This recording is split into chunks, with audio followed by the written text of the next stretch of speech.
It is Monday, April 29th, 2024. I hope everyone had a terrific weekend. I'm back with 3 articles on growth and marketing to start our week off strong. First up, Dave Gerhardt drops the mic in terms of what it takes to grow. Second, Rob Snyder shares his presentation that helps you cut through the confusion to find product market fit. And third, from the B2B Institute, Jon Lombardo, Ty Heath, and Peter Weinberg share a scientific way to grow. Let's get started. Okay, let's get started. The first post is Dave Gerhardt. And there's 2 things I want to talk about here is what are some things we can do to drive growth, some fundamentals, and 2, the idea that there is truth out there in terms of growth, things that don't need to be tested. So starting off, Dave says, B2B buying happens through word of mouth, peer recommendation, social media, and content. And this is true. All the research shows how important word of mouth and peer recommendations are for buyers and building out their consideration set. But even as they move down through their decision process, these remain critical in helping them make that final decision. So focusing on this is very important. He goes on to say, if those aren't pillars of your revenue strategy right now, please screenshot this and start the conversations inside of your company. But what does he say most companies are going to do? Most companies will continue to hammer on the shitty sales and marketing tactics through Q4 because many are missing the number right now because of the economy and nice to have B2B SaaS tools are struggling. So instead of focusing on some of these foundational efforts, companies are going to continue to want to pull levers. They're going to try to tweak things to drive the growth that they're trying to achieve. And it doesn't work that way. Yes, optimization is important. Testing is important. Trying to improve and execute well is really important within your tactics. But to get to the numbers, to get to transformational growth, you really need to focus on some of these foundational things. And he goes on, but Dave, do you have examples? My least favorite question. Look at how you buy. What do you want? There's the answer. And so this raises another important point, which is we have to have things that are just true within marketing that don't need to be tested into, that don't need proof. If you're trying to drive growth and everything is subjective, it's going to take you forever to get to results because you're going to have to test everything. You need to figure out which things are just true, which things are pillars. Go out there and do research. Look at the statistics. Look at the things that work and use that as your marketing foundation.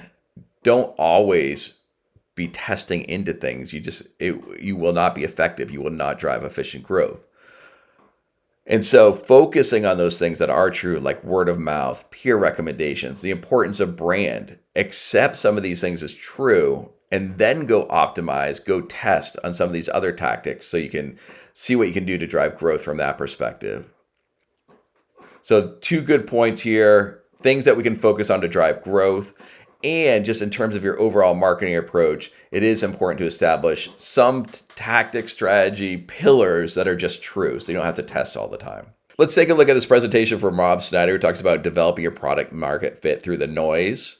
Definitely check out his presentation and his video. You'll get a lot more context. I realize my videos are a little long, so I'm going to go through just a few of the slides in here and highlight them. But definitely check out what he's done. It'll give you some additional information. He talks about developing product market fit this way is for companies up to $1 million ARR, but I actually think it's good for any company that's developing products because it's just a simple framework for understanding, do you have a good product market fit? He says it's actually kind of simple. It seems complicated, and here's why. No rigorous theory to practice explanation. And so this is something I talk about a lot, is that we really need to produce our methodology so others can replicate it. And that's one of the things that I appreciate with Rob. He's talking about replicating results. And so really understanding the methodology, the rigorous theory to practice explanation is critical to be able to replicate this. And it makes it harder for companies, lacking this, it makes it harder for companies to develop their product market fit. Tons of counterproductive advice. There's some areas out there that just have a ton of conflicting advice, like homepage copy or websites, things like that. But product market fit is one of those things too. You can read one LinkedIn post that says this, and read another one that says something completely opposite. It's hard to understand what's real. And so it makes it more complicated to develop product market fit. And then finally, it talks about the revisionist history from startups that worked. And that's another thing that I talk a lot about is if we're trying to replicate results, we really need to share the data. And so if startups would share the data about how they developed product market fit, how they grew, then we'd be able to avoid the sort of revisionist history from startups at work. And he says, this is why smart founders fail. And he is really focused on, I won't go into great depth, but his concept here is replicating a single case study. And so a case study is the idea that you're able to sell to a similar type of prospect with a similar offer through a similar channel. And if you do it once, he says that's hard. Doing it twice is exponentially as hard. But if you're able to replicate that, that's how you start identifying that you have product market fit. He says if you just focus on product, there's infinite permutations of markets, goals, of success. That's unmanageable. Just repeatable sales, variation, success criteria, unmanageable. But if you're able to replicate this single case study, then you start understanding that you have something that will replicate and something you can build upon. And why does he say replicating versus scaling? It's an important difference. Case studies replicate, companies scale. And so this is sort of his graphic about replicating, how you replicate this case study. You have demand, their problem, supply, your solution, the go-to-market system, how you're actually selling this and delivering it. How you iterate to a case study that's worth replicating.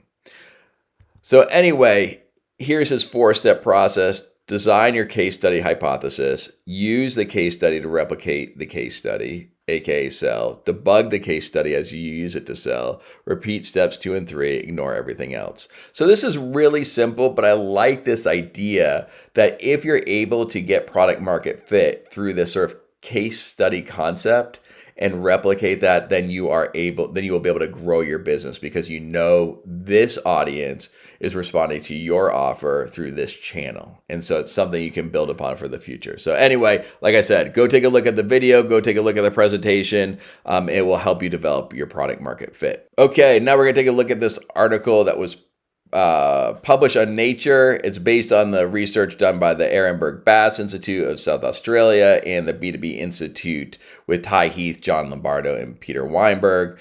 And wouldn't it be amazing if we had a scientific way to drive brand growth? And so that's what they're pitching here. This is a scientific way based on data to grow your brand. So let's take a look at what the science says. They start off by saying A is for availability. Let's face it, nobody wants to buy from a brand they've never heard of. So brand awareness is every marketer's top objective. Though to be honest, I don't hear marketers talk about brand awareness as the top objective. But the reason why this is important is because, as Weinberg notes, everything is harder to achieve without brand awareness.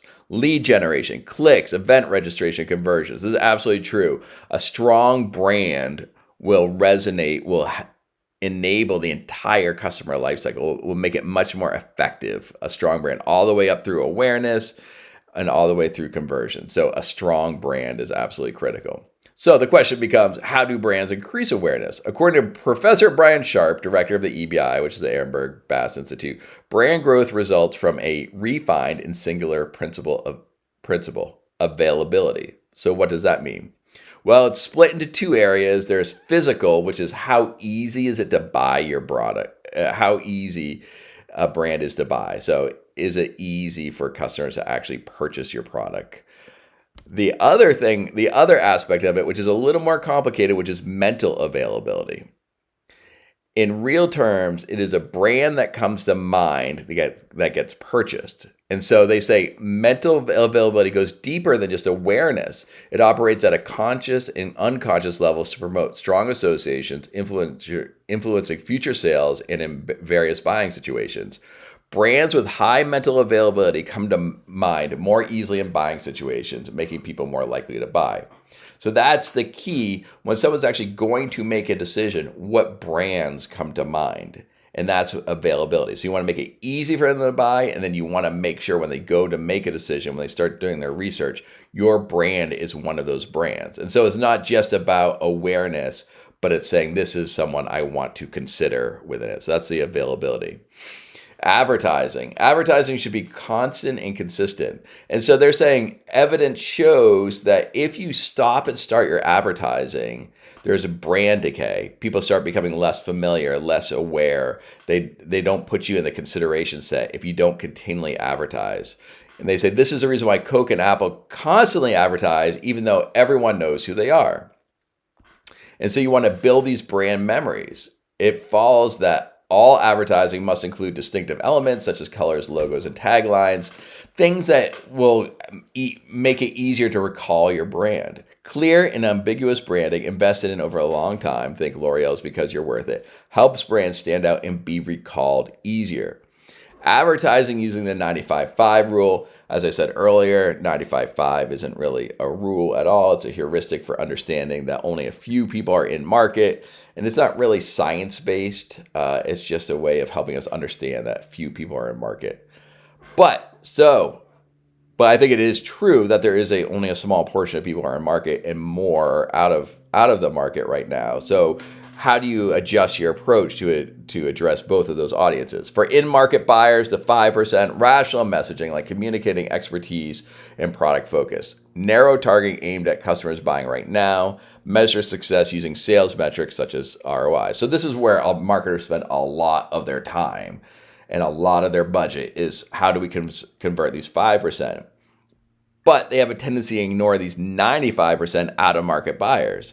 So what do we do about them? Emotional messaging to create situational awareness scenarios, broader targeting aimed at future buyers, measure success using famous metrics such as recall and salience. So you want to develop messaging and ad campaigns that make sure that you're recalled when they go to make a decision. It's broader, obviously, to a much broader audience because it's 95%.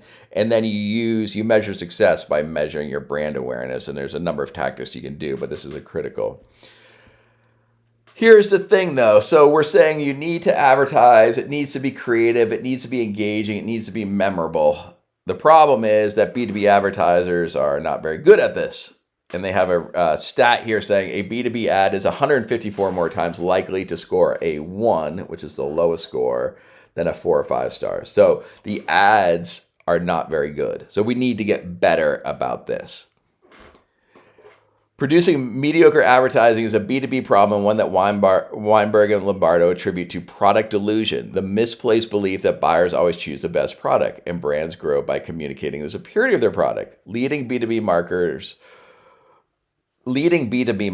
to over-rely on product features in their creative as a result. So we're always forcing people about the features, saying this is what we do, not very memorable. So we need to get better about that. Research shows that attention-grabbing and even likable ads are effective because they better encode an association in a buyer's memory. All right, so their takeaways here: make it easy for customers to buy. Creative advertising will establish a competitive advantage. Always use distinctive brand assets, fonts, images, logos, and colors. Messaging, make it memorable, make it resonate.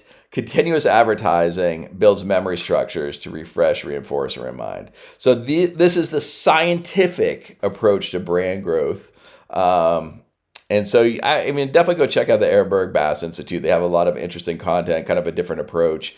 Might help you build out how you want to approach your B2B marketing.